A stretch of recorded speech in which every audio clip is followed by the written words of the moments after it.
What's going on today? We're going to go over the 5 things I have wrong with my 2013 Ford Raptor. So I've had this Ford Raptor for approximately a year, not quite, probably closer to 10 months. And it has 126,000 miles on it. And as far as breaking down on the side of the road, anything like that, I've never, ever had any issues. That has not been a problem. A lot of the stuff here that I'm going to go over today is just relatively small things, cosmetics, suspension, stuff like that. But some of it's cheap and easy fix. Some of it's very, very expensive and may not get fixed, in all honesty. So the first thing here that I've kind of had some issues with, I've noticed, again, this is probably one of them that is not going to get fixed, but there's lots of little paint nicks and chips, like here's one. A lot of it's in the hood, especially right here on the part where the hood comes here and goes down. That's where a lot of the nicks are. It's just a little bug there, but as far as that, yeah, there are nicks. It's not perfect. It's a vehicle that is, 13 years old. It's not going to be perfect, especially looking through this really dirty window, living in North Dakota. Winter is not great on vehicles. So yeah, between the nicks and the imperfections in the paint, and I don't know if you can tell here, but there are some minor swirls in the paint. I would like to ceramic coat it. I do have the stuff to ceramic coat it, except I do not have a paint buffer. I've never buffed paint, never done anything with it. I don't really know anything about it. I don't want to screw it up, so I've kind of been putting off ceramic coating just for the fact of I don't really know how to do paint correction in a body. So if you do, let me know in the comments and tell me whether or not I should or shouldn't be scared of it, because I am not sure. But yeah, this front plastic piece here, it does have some paint chipping in it. Again, it's not perfect. It's not going to be perfect, but headlights are kind of pitted. Again, I've thought about doing something about it, but I work a ton, so I don't always have time to do this.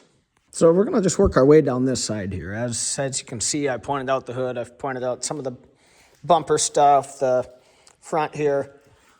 Under here, it's not terrible. Again, it's just dirty. I live on gravel. It's not going to be perfect, but it's fairly clean, I guess, for its age and being a Midwest vehicle its whole life.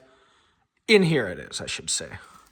But if we keep working our way back here a little bit, nick in the mirror. Again, it's just a lot of paint stuff that's not perfect. But the one that's really, really, really going to be super expensive to fix is right here. And I don't really know what to do. I don't know how long I plan on keeping the vehicle, but there is some rust starting. And as you can see, the guy that bought it before me put like a... Maple, you are not helping. Here, come on. Come on. Say hi. Okay, I'm sorry for her. She's going to keep being annoying. But either way, it's not perfect. There is a little bit of cab corner rust starting. And like I said, the guy that had it before me, he did some sort of, I don't know what you call it. It almost looks like an undercoating that he sprayed on. You can see some in here on the back too, but thank you.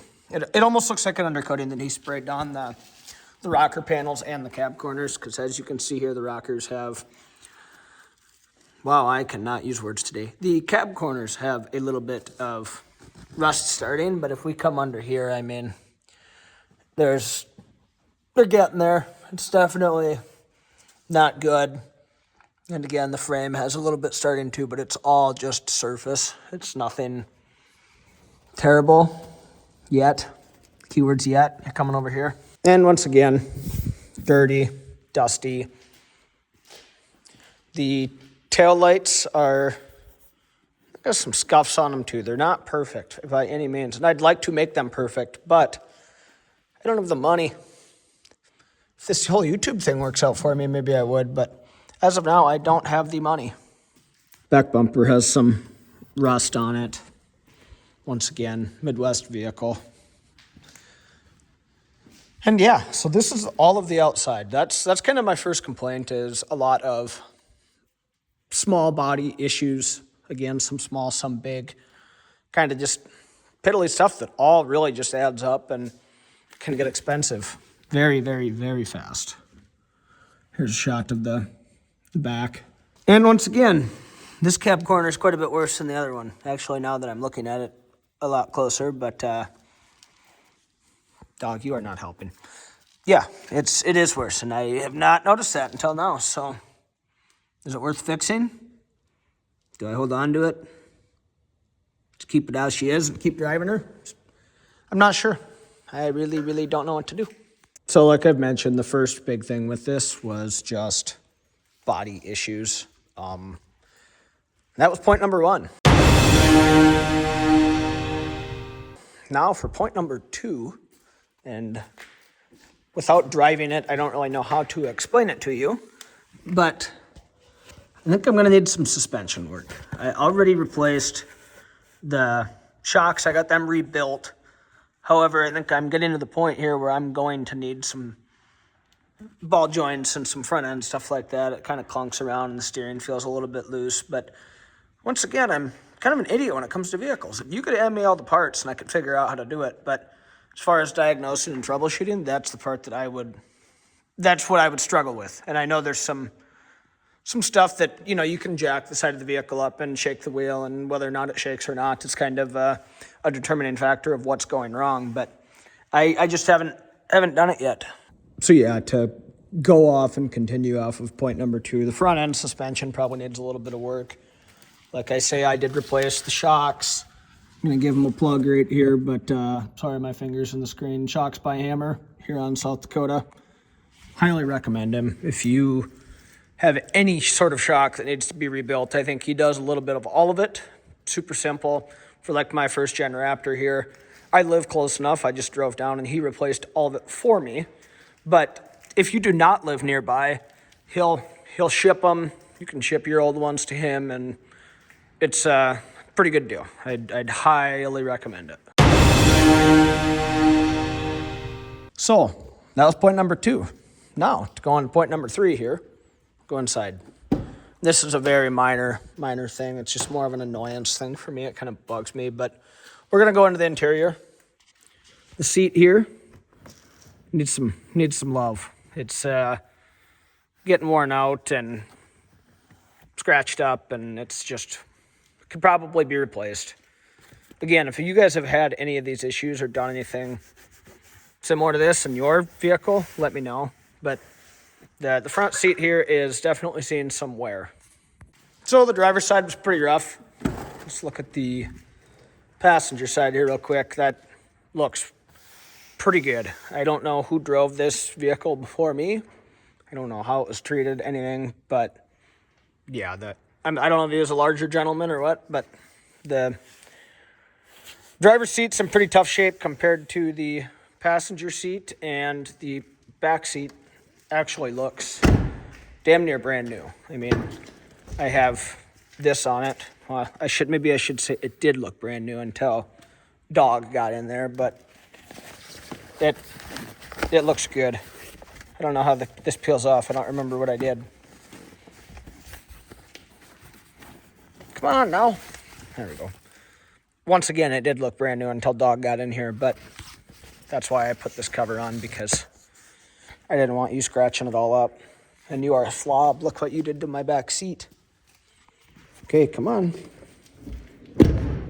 And then there's one more small thing here on the interior that kind of bugs me. And again, it shouldn't, because it's just, it's part of owning a vehicle. But the dash looks good. But right in here on the column, that's all scratched up from, it had to have been the previous owner, almost like he was trying to get the key put in the ignition and he couldn't. I don't know. But it looks like the key scratched it up, and it kind of irritates me. Again, it's stupid stuff, but I'm kind of trying to be meticulous on vehicles. It just, stupid little stuff like that really, really irritates me. The one other issue I have, and it doesn't do it very often, but it has definitely done it before here, is the backup camera will randomly, I don't know. It gets fuzzy, it gets blurry. I've noticed a couple times I've washed it, there's gotten to be water in there, and same thing with this tail light. There gets to be water that leaks in here, and I haven't had, I guess, any per se huge problems with tail lights getting burned out or the backup camera stop working. But yeah, it's just it seems like moisture gets in and water sits in there, and it drives me about bananas. And again, I know I've said this like multiple times, but if you guys know of any solutions or fixes for this that are simple, please let me know, because I like having nice stuff. Or if there's any weak spots, inside, outside, whole vehicle, anything and everything, please let me know, because I want this to last, and I don't really want to buy a new vehicle. But again, after seeing that, it kind of makes me wonder what's right and what's wrong. Do I replace cab corners and rockers? Do I just let them go and take the kick in the shorts when I go to sell this and lose some resale value? I know a lot of guys really like these vehicles, but they want them to be pristine. Otherwise, it really, really affects the value, it seems like. Okay, so for my last and final issue that I have, maybe not even really an issue, but in my mind, it's kind of an issue. I'm going to crawl under this doggy here toward the rear end, and the floor is filthy. But I do need to get the fluid changed in this rear end. It's, I don't know if it's been done, and I'm sorry, I got to leave this position. This is miserable. Oh, God. I don't want to hit my head. Okay, I'm back on my feet now. But I really would like to change the rear diff, front diff, transfer case, transmission, coolant. I'd really like to do all of that. I'd like to get all the fluids changed in this, because with it having 26,000 miles, whatever it was. I'm sorry. With it having 126,000 miles, I feel like fluid changes are a pretty easy, cheap insurance to avoid future problems, But again, maybe it's a waste of money. Let me know. Is it better off to replace them, let them run? Tell me, please. In my mind, I'd feel better replacing them, but again, I'm kind of a dipshit, so.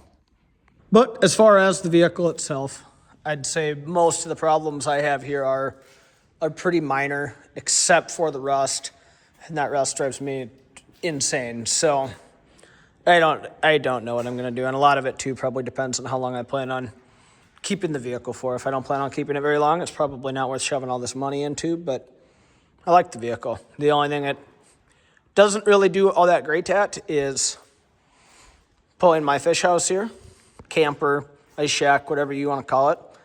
It doesn't like it. This is probably 5,500 pounds, but if you can tell, the wheels are pushed way, way back, and the bathroom and all the water tanks and everything are up here, so there's a ton of tongue weight on this. And with this having the soft suspension and, the Fox shocks, it doesn't do the best pulling it. But again, I think those just kind of pull hard in general. Well, those are the 5 issues I guess I have with my Ford Raptor. If there's anything else you guys want to see or have any questions on about this, drop a comment and let me know. Email me, whatever. I'd prefer if you dropped a comment. That'd be so much easier. But yeah, seriously, let me know. It's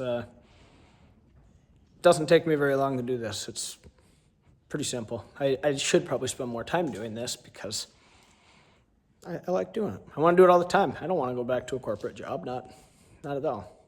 But if you like what you see, which you probably don't, because I know these videos kind of suck, and I'm trying to get better, but this is my really, really busy time of the year for work, so it's hard. But hit the little subscribe button. It's free. It's super easy. It helps me out a lot, and I want to keep doing stuff, working on this, having fun with it, and, possibly buying.